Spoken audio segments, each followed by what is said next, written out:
नमामीशमीशाननिर्वाणरूपम्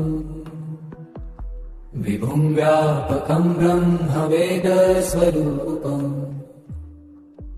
निजम् निर्गुणम् निर्विकल्पम् निरीहम्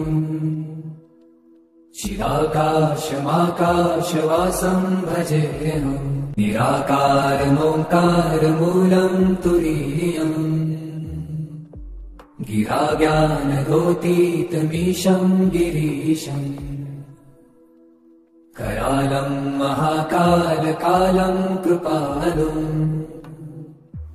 गुणागारसंसारपारम् नतोऽहम् तुषारात्रिसङ्काशगौरम् गभीरम् मनोभूतकोटिप्रभाश्रीशरीरम् स्फुरन्मौलिकल्लोलिनी चारुगङ्गा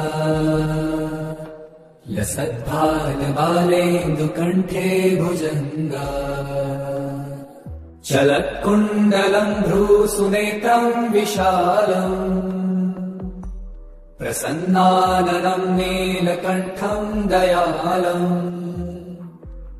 मृगाधीशचर्माम्बरम् मुण्डमालम् प्रियम् शङ्करम् सर्वनाथम् भजामि प्रचण्डम् प्रकृष्टम् प्रगल्भम् परेशम् अखण्डम् अजम् भानुकोटिप्रकाशम् त्रयशूलनिर्मूलनम् शूलपाणिम् भजेऽहम् भवानीपतिम् भावगम्यम् कलातीतकल्याणकल्पान्तकारी सदा सज्जनानन्ददाता पुरारी चिदानन्दसन्दोहमोहापहारी प्रसीद प्रसीद प्रभो मन्मथारी न यावत् उमानाथ पादारविन्दम् भजन्ति ह लोके परे वा नराणाम् न तावत् सुखम् शान्ति सन्तापनाशम् प्रसीद प्रभो सर्वभूताधिवासम्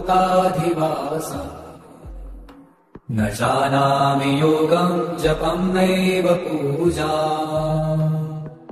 न तोऽहम् सदा सर्वदा शम्भुतुभ्यम्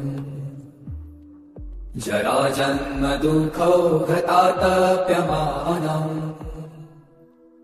प्रभो पाहि आपन्नमामीश शम्भो।